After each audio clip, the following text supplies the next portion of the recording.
إن الحمد لله نحمده ونستعينه ونستغفره ونعوذ بالله من شرور أنفسنا ومن سيئات أعمالنا من يهدي الله فلا مضل له ومن يضلل فلا هادي له وأشهد أن لا إله إلا الله وحده لا شريك له وأشهد أن محمدا عبده ورسوله أما بعد فإن أحسن الكلام كلام الله وخير الهدي هدي محمد صلى الله عليه وآله وسلم وشر الأمور محدثاتها وكل محدثة بدعة وكل بدعة ضلالة وكل ضلالة في النار. Donc on continue bi'idnillah la série Les premiers pas du nouveau musulman. On s'est arrêté le dernier cours sur ce qui concernait différents compléments du sujet de la prière. Et donc aujourd'hui, on va terminer ce chapitre sur la prière, sur ce pilier de l'islam, en rappelant ce qu'on doit savoir en tant que musulman sur la prière funéraire. La prière funéraire. Lorsqu'une personne, elle est mourante, elle est en train de mourir, il faut savoir qu'il est légiféré de lui faire répéter La ilaha illallah, conformément à la parole du prophète sallallahu alayhi wa sallam, qui a dit faites répéter La ilaha illallah à vos morts. À vos morts, bien entendu, aux mourants, ceux qui agonisent et dont les signes d'une mort proche sont percevables. Lorsqu'ensuite on s'est assuré de la mort de la personne, qu'il a quitté cette vie pour la vie de l'au-delà, et on sait que la première étape dans la vie de l'au-delà, c'est la tombe, alors on lui ferme les yeux et on lui serre les mâchoires, conformément à ce qui était rapporté dans la sunna. Ensuite, on lave le musulman qui vient de mourir, sauf dans le cas de celui qui est mort en plein champ de bataille, shahid, car le martyr, on ne la lave pas et on l'enterre dans ses habits, comme l'a fait le prophète sallallahu alayhi wa sallam avec les compagnons qui sont morts sur le champ de bataille lors de la bataille de Uhud. Pour ce qui est du lavage du mort, on lui couvre ses parties intimes, on les lave légèrement et on lui presse le ventre délicatement. Puis celui qui est chargé de le laver s'enroule un tissu sur la main et l'utilise pour lui nettoyer les parties intimes. Puis il lui fait les ablutions comme pour la prière. Les ablutions qui sont connues, qu'on a déjà vues donc, que l'on fait pour se purifier. Puis il lui lave la tête et la barbe, s'il en a, avec de l'eau et du jujubier, ou ce qui va être semblable à cela. Puis il lui lave la partie droite du corps, puis la partie gauche, comme on fait donc durant le ghusl. Il répète ainsi l'opération une deuxième fois, puis une troisième fois, en faisant passer à chaque fois sa main sur son ventre. Et s'il en sort quelque chose, alors il le lave et bouche les orifices naturels avec du coton ou autre. Ensuite, il lui refait les ablutions. Si 3 fois ne suffisent pas à le nettoyer, il le lave jusqu'à 5 ou 7 fois. Puis il l'essuie avec une serviette et lui parfume les aisselles et les membres sur lesquels il se prosternait. Donc le visage qui comprend le nez et le front, les mains, les genoux et les pieds. Donc les 7 membres qui sont connus, sur lesquels le musulman doit se prosterner. Mais s'il lui parfume tout le corps, c'est encore mieux. Et il parfume également son linceul, donc le drap dans lequel il va être enveloppé, son linceul, il le parfume avec de l'encens également. Et également, on observe pour le mort ce qui est en relation avec la fitra, la saine nature. Comme on l'a déjà vu dans un cours, on a expliqué en détail ce qu'était al-fitra. Et donc ses moustaches, ses ongles, s'ils sont trop longs, on les coupe. C'est un mieux. Pour ce qui est de la femme, on lui noue les cheveux en 3 tresses, qu'on lui met ensuite derrière la tête. Ça donc c'est pour le lavage. Ensuite, lorsqu'on enveloppe le mort, le corps du mort dans son linceul, et il est préférable de l'envelopper dans 3 pièces de tissu blanc, sans chemise ni turban, conformément au linceul dans lequel a été enveloppé le prophète sallallahu alayhi wa sallam. Donc ça, c'est le mieux, de ne pas porter chemise ou turban. Par ailleurs, s'il porte une chemise et un pagne, puis enveloppé dans un grand drap, il n'y a pas de mal. Quant à la femme, elle est enveloppée dans 5 pièces de tissu.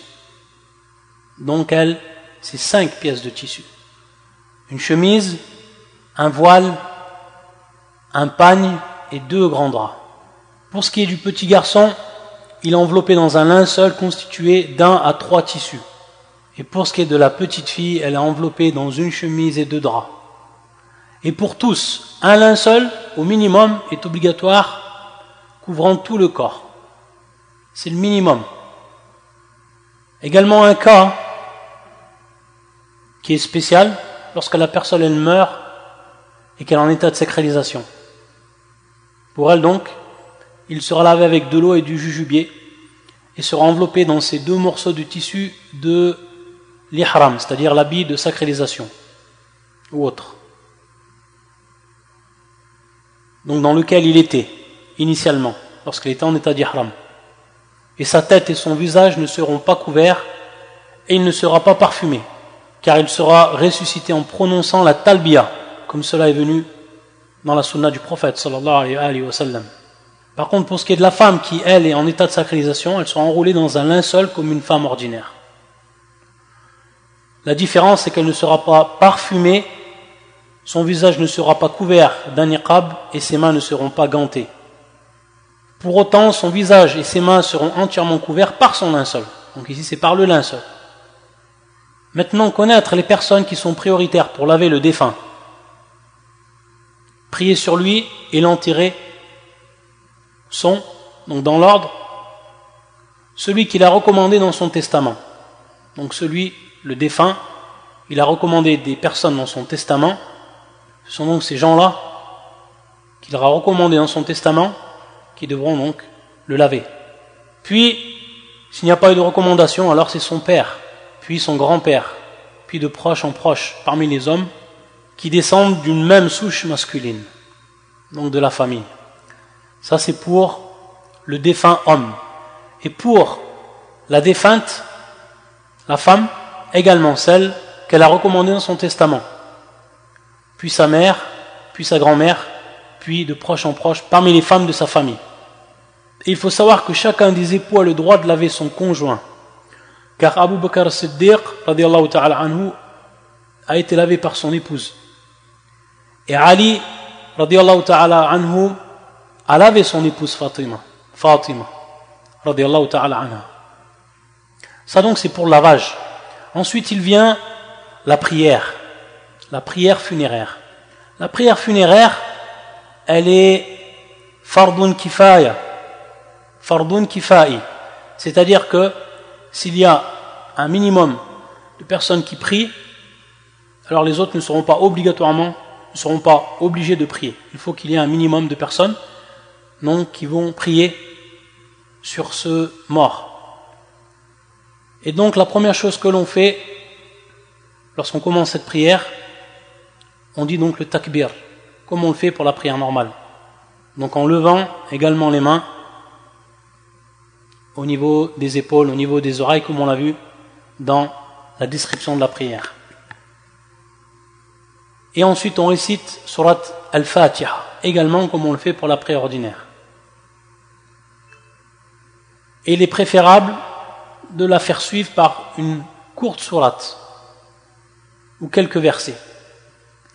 Ensuite, on fait un deuxième takbir. Pour la plupart des gens qui vont se trouver donc derrière l'imam, ils suivent l'imam, comme on fait donc pour la prière normale. Donc ensuite, c'est le deuxième takbir. Et après ce deuxième takbir, toujours en levant donc les mains au niveau des oreilles, au niveau des épaules, on formule la prière sur le prophète, sallallahu alayhi wa sallam, comme on le fait donc durant la prière normale, durant le tashahhud, comme on l'a appris. Ensuite, il vient le troisième takbir. Et on fait comme on a fait au premier et au deuxième. Et ensuite, on va dire des invocations pour le mort, ou pour les morts. Donc ces invocations, on a le droit d'invoquer de manière générale pour le mort, pour qu'Allah lui facilite, etc. Mais il est préférable de dire les invocations qui ont été rapportées du prophète sallallahu alayhi wa sallam. Et parmi ces invocations, celle qu'on va citer, qui est bien d'apprendre et de savoir, et qui est la suivante. Donc je dis en arabe et que je traduis également. Allahumma aghfir li hayyina wa mayyitina. Allahumma, ô mon Seigneur, ou ô Allah, pardonne à nos vivants et à nos morts. Wa shahidina wa ghaibina, aux présents et aux absents. Wa saghirina wa kabirina, aux vieux et aux jeunes. Wa dhakarina wa unthan, aux hommes et aux femmes. Allahumma man ahyaytahu minna fa ahyi ala al-islam. Ô Allah, celui d'entre nous que tu maintiens en vie, fais-le vivre sur la voie de l'islam. Wa man tawaffaytahu fa tawaffahu ala al-iman. Et celui dont tu as pris l'âme, fais-le mourir dans la foi. Allahumma ighfir lahu warhamhu wa'afi wa'fu anhu wa akrim nuzulahu wa wassi' mudkhalahu. Ô Allah, pardonne-lui, fais-lui miséricorde, accorde-lui le salut, efface-lui ses fautes, assure-lui une noble demeure et élargis sa tombe. واغسله بالماء والثلج والبرد ونقه من الذنوب والخطايا كما ينقى الثوب الأبيض من الدنس. Lave-le avec de l'eau, de la neige et de la grêle et nettoie-le de ses péchés et de ses fautes comme on nettoie le vêtement blanc de ses impuretés. وأبدله دارا خيرا من داره وأهلا خيرا من أهله وزوجا خيرا من زوجه وأدخله الجنة وأعذه من عذاب القبر وعذاب النار. Donne-lui en échange une demeure meilleure que la sienne, une famille meilleure que la sienne et une femme meilleure que la sienne. Fais-le entrer au paradis et protège-le du châtiment de la tombe et du châtiment de l'enfer. وأفسح له في قبره ونور له فيه اللهم لا تحرمنا أجره ولا تضلنا بعده. Élargis-lui sa tombe et illumine pour lui sa tombe. Ô Allah, ne nous prive pas de sa récompense et ne nous égare pas après sa mort. Ça donc, c'est l'une des du'as que l'on dit et qui est complète pour le mort. Et ensuite on fait un 4e takbir. Donc on a fini les du'as ou la du'a, on fait un 4e takbir et qui est le dernier, comme on a fait pour le premier, le deuxième et le troisième.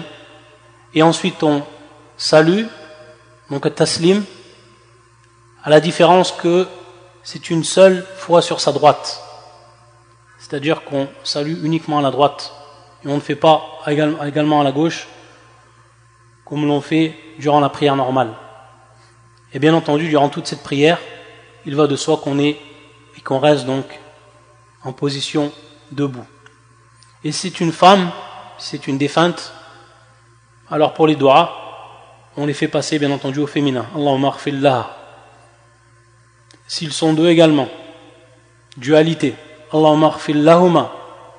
Et s'ils sont plusieurs, c'est le pluriel.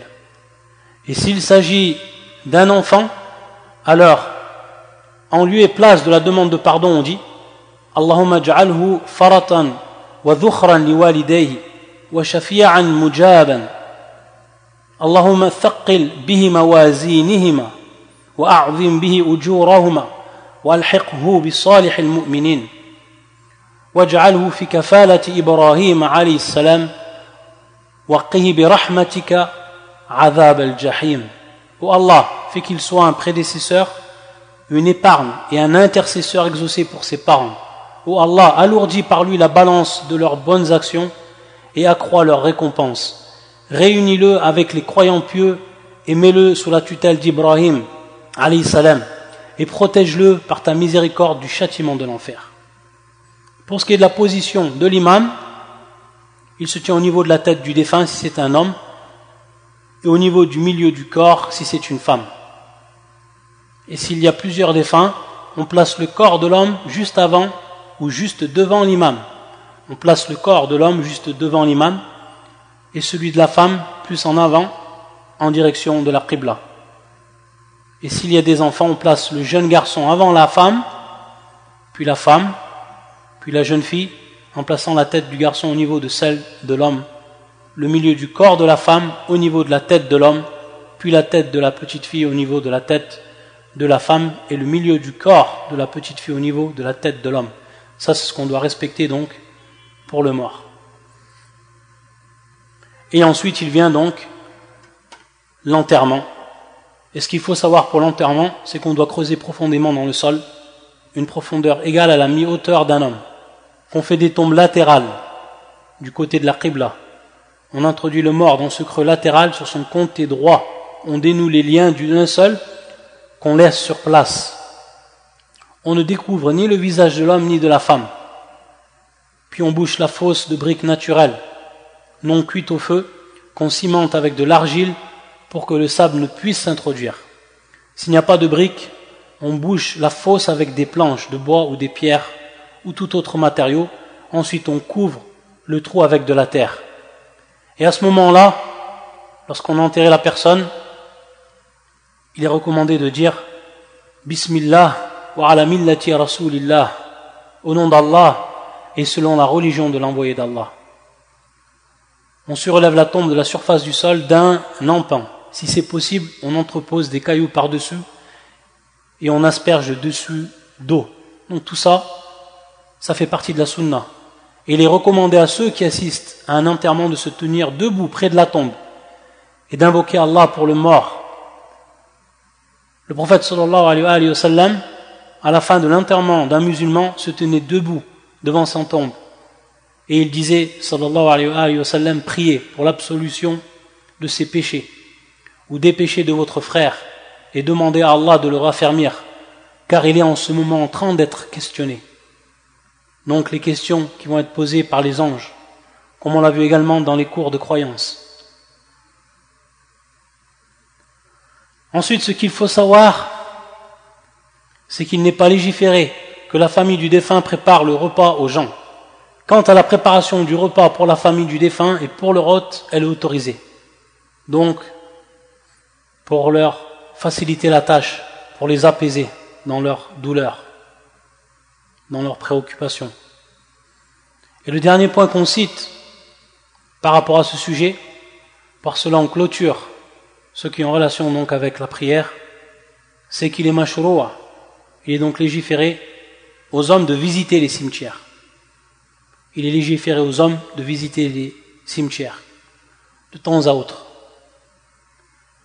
Et ceci pour invoquer en faveur du mort et pour se rappeler de l'au-delà.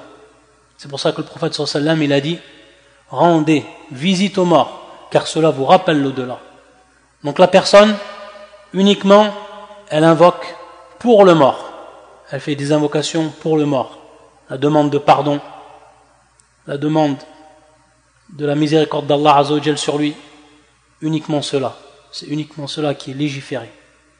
Et tout ce qui peut être fait en dehors de cela, autour des tombes, comme la lecture du Coran, certaines sourates, comme sourate Yasin, ou pire encore, lorsque les gens vont auprès de ces tombes, mais pour invoquer Allah pour eux, ou pour ceux qu'ils ont besoin, en se plaçant devant ces tombes, croyant qu'il y a ici barakatun, une bénédiction. Tout cela donc, ça rentre dans l'innovation. Uniquement, ce qui est légiféré, c'est de se rendre dans les cimetières, de visiter donc ces tombes, de passer devant et d'invoquer pour eux uniquement, rien d'autre. Une simple visite accompagnée d'invocations en faveur du ou des morts. Et pour celui qui visite les tombes, alors il faut savoir qu'il y a une dua héritée du prophète sallallahu alayhi wa sallam et qui est la suivante: Assalamu alaykum ahl ad-diyar min al-mu'minina wal-muslimin, que le salam soit sur vous. Donc ici as-salam, habitants de ces demeures, croyants et musulmans. Wa inna insha'a bikum lahiqun, bientôt, quand Allah le veut, nous vous rejoindrons. Wa yarhamullahu al-mustaqdimina minna wal-musta'khirin, as'alullaha lana wa lakum al-afiyah. Nous implorons Allah de vous accorder et à nous aussi le salut. Qu'Allah soit miséricordieux envers les premiers et les derniers d'entre nous. Nous implorons Allah de vous accorder et à nous aussi le salut. Donc voilà ce qu'il y a à savoir sur le sujet.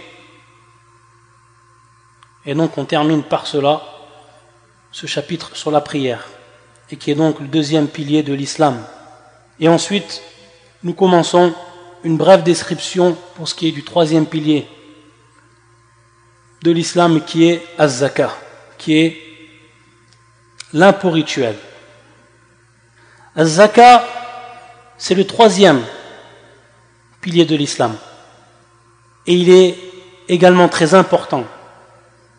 La preuve de cela, c'est qu'il a été cité à 82 endroits du Coran, annexés à la prière. Comme la parole d'Allah Azza wa Jal, wa aqimus salah wa atuz zakah. Dans de nombreux versets du Coran, on retrouve la zaka annexée à la prière. Allah cite en même temps la prière et la zaka, pour prouver donc son caractère obligatoire, et que le musulman, il n'a pas le droit de faire la différence entre la prière et la zaka, par rapport donc à son accomplissement et du fait de reconnaître donc son caractère obligatoire. Ce pilier, il était rendu obligatoire en l'an 2 de l'Hégire, et c'est un des droits d'Allah subhanahu wa ta'ala qu'il a sur le musulman. Le musulman doit s'en acquitter au bénéfice de ceux qui en ont besoin, comme les nécessiteux, comme les pauvres, et ceci afin de leur épargner l'humiliation de la mendicité. Et son institution entraîne de nombreux bienfaits, comme la purification de l'âme du musulman riche, de la cupidité, de l'avarice, du vice de la convoitise, de l'amour des biens de ce monde et de l'habitude de s'adonner aux plaisirs terrestres. Elle purifie également le cœur des nécessiteux et des pauvres de la haine, de la rancune et de la jalousie vis-à-vis des fortunés, lorsqu'ils constatent que ceux aussi prélèvent de leur richesse ce qu'Allah leur a prescrit et qu'ils prennent ainsi soin d'eux. Également, elle promue chez le musulman les vertus telles que la charité, le don et l'abnégation. Elle contribue à l'éradication de la pauvreté dans la société musulmane, la diminution des risques de vol ou atteinte à l'honneur, et ravive l'esprit de solidarité sociale entre les musulmans en répondant aux besoins de l'islam et des musulmans. Et également, elle favorise la diffusion de la prédication islamique en faisant prendre conscience aux musulmans des atouts de leur religion et en montrant la beauté de l'islam aux non-musulmans avec l'espoir qu'ils se convertissent. Pour ce qui est de az-zaka, pour qui c'est obligatoire az-zaka? Quelles sont les conditions de cette zaka, de cet impôt rituel? Elle est donc obligatoire chez toute personne qui est libre et musulman. Donc ici deux conditions, libre et musulman. Elle est obligatoire lorsque les biens de l'individu atteignent le seuil imposable, ce qu'on appelle en arabe an-nisab, à partir duquel les richesses sont assujetties à la zaka. Et pour ce qui est de an-nisab, donc le seuil imposable, c'est l'équivalent de 85 grammes d'or. Donc l'équivalent de 85 grammes d'or, la personne, c'est en possession de 85 grammes d'or, alors à ce moment-là, elle doit payer la zaka, en prenant en considération la condition suivante qu'on va bien entendu citer. Et lorsqu'on dit qu'elle devient imposable sur cette somme-là, c'est une fois bien entendu que les besoins vitaux sont satisfaits, à savoir la nourriture, l'habillement, la boisson et l'habitation, tout ce que l'homme il a besoin pour vivre donc dans cette vie. Et bien entendu, un nisab, il concerne également les animaux que l'on possède, il concerne également ce que l'on peut tirer de bénéfices de nos champs. À la kulli hal, sans rentrer dans tous les détails de ce qui va être imposable, il faut savoir donc que celui qui va posséder par rapport donc au bien 85 grammes d'or, il doit donc verser la zaka. En prenant en considération donc la prochaine condition, et qui est la suivante, c'est ce qu'on appelle al-hawl. Une année complète doit s'être écoulée depuis l'acquisition de cette richesse. C'est-à-dire au moment donc où la personne a atteint cette richesse, qui est l'équivalent de 85 grammes d'or, à ce moment-là donc, s'il y a une année complète qui est passée sur cette somme-là et qu'il détient donc cette somme-là en économie, alors à ce moment-là, il devra appliquer sur ce bien la zaka et lui appliquer un taux qui est de 2,5%. Un taux qui est de 2,5%. Ce qu'il faut savoir, c'est que les biens qui sont acquis en vue d'un usage personnel, non destiné au commerce, comme les maisons d'habitation, les meubles de la maison, les voitures et les bêtes de somme, donc les bêtes de somme, ne sont pas assujettis à la zakat. Également, ce qui est acquis en vue d'être loué, comme les voitures, les boutiques et les maisons, n'est pas directement soumis à la zakat, mais en revanche, les revenus tirés de ces locations peuvent l'être s'ils atteignent à eux seuls ou associés à d'autres revenus le seuil imposable, an-nisab, si cette somme, bien entendu, est épargnée depuis au moins un an. Et lorsque une année est passée sur cette somme-là, depuis que la personne l'a atteint an-nisab, il faut s'en acquitter immédiatement. C'est-à-dire que la personne n'a pas le droit de traîner quant au paiement de cette zakat. Lorsque le jour même où l'année complète est passée, la personne, elle doit payer sa zakat. Et dans cela, il y a un grand bien. Et s'il ne le fait pas, il y a également un grand mal.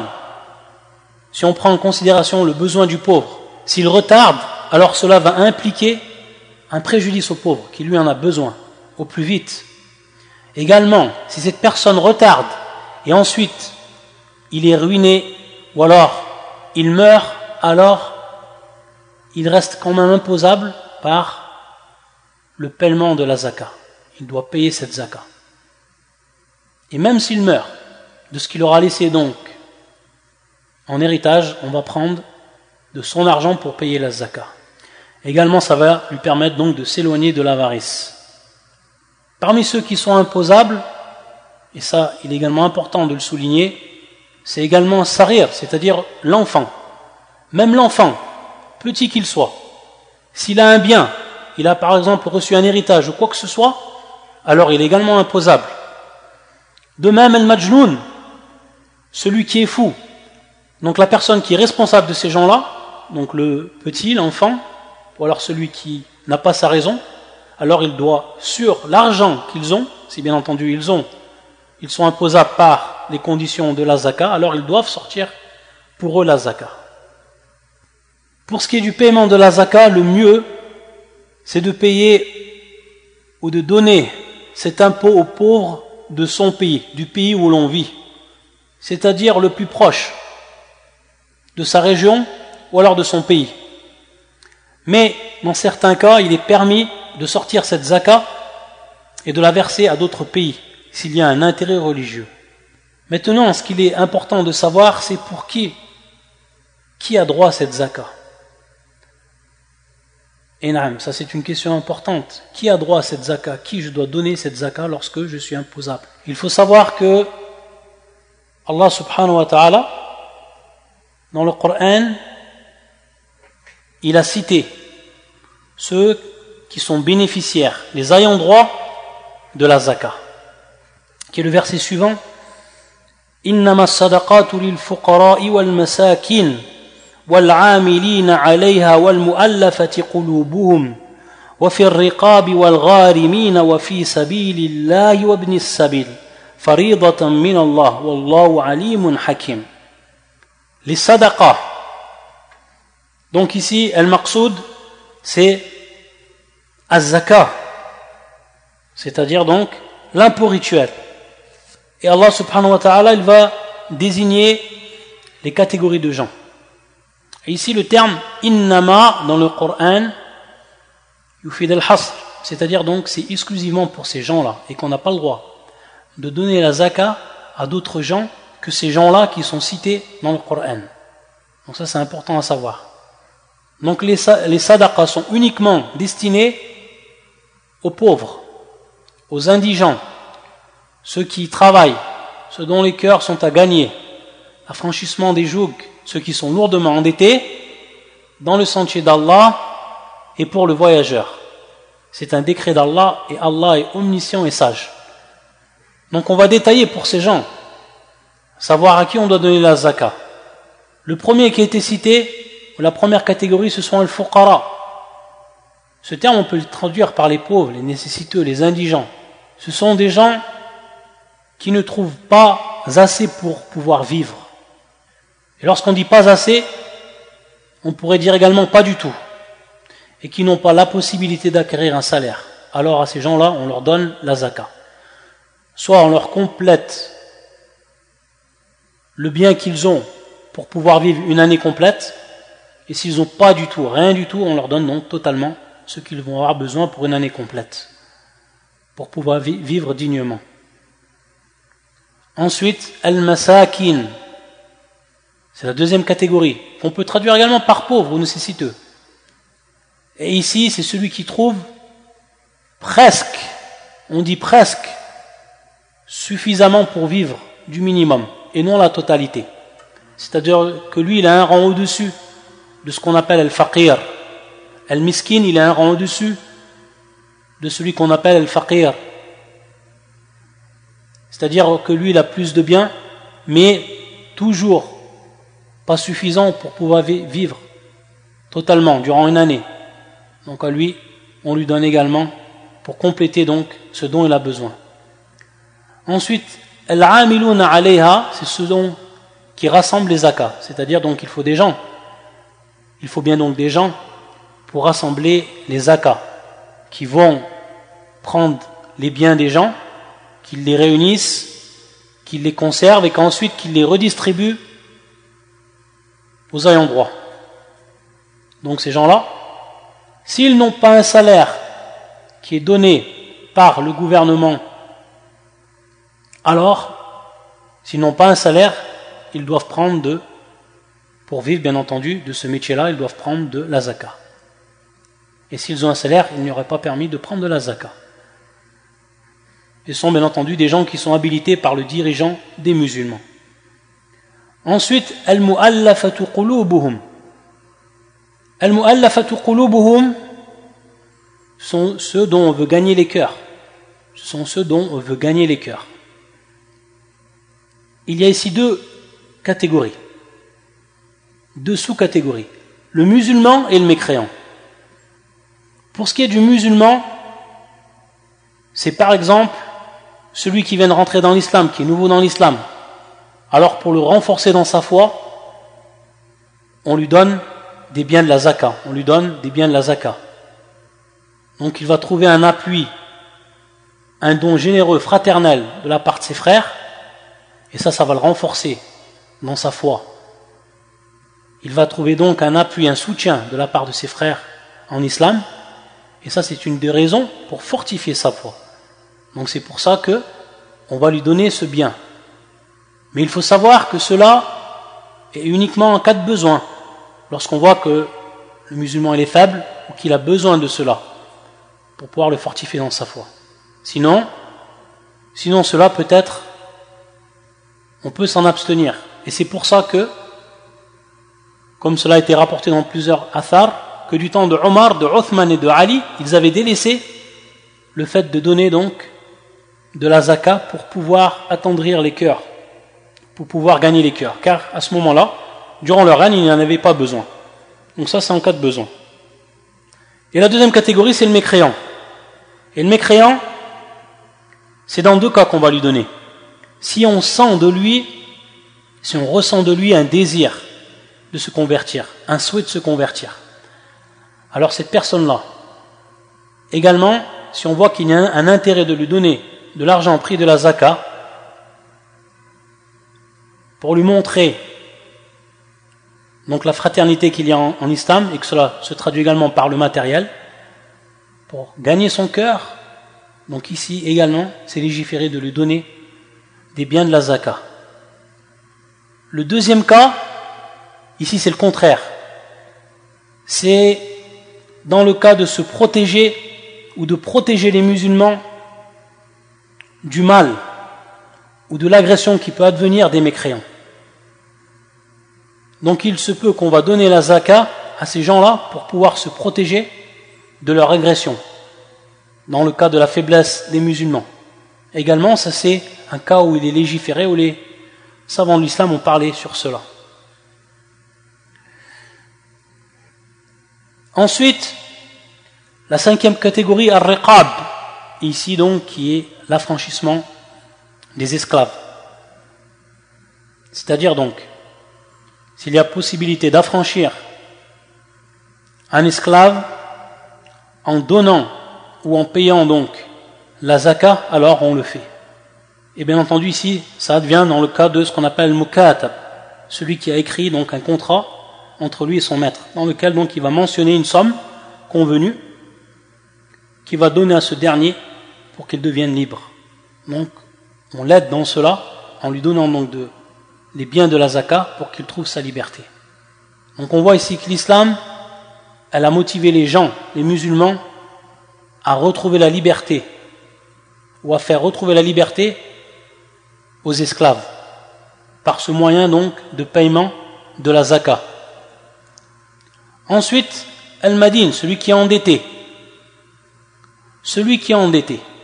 Donc celui qui est endetté, qui a une dette qu'il ne peut donc pas, qu'il a uniquement de quoi vivre et qu'il ne peut pas rembourser donc sa dette, alors à ce moment-là, lui aussi, il a le droit à la zaka.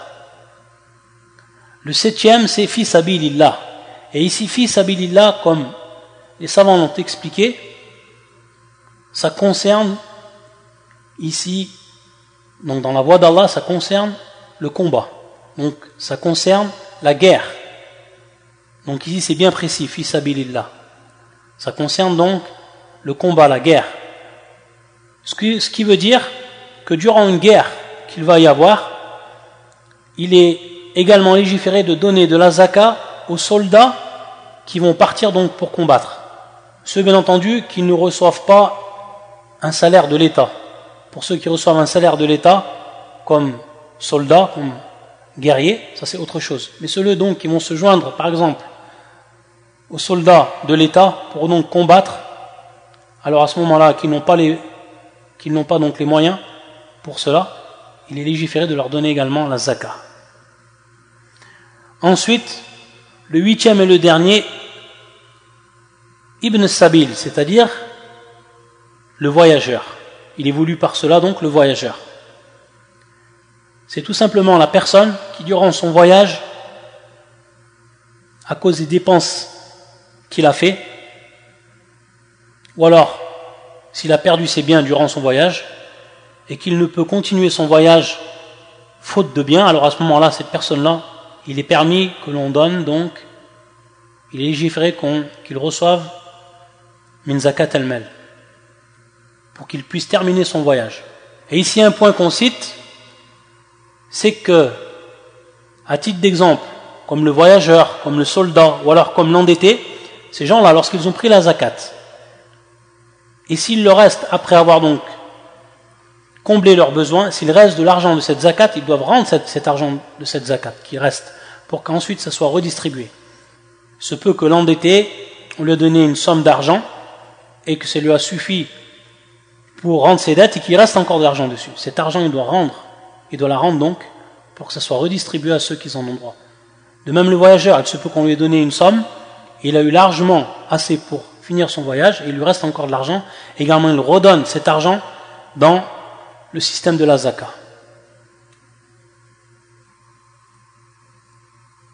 Et comme on a dit, donc le zaka, c'est aussi un grand chapitre dans la jurisprudence.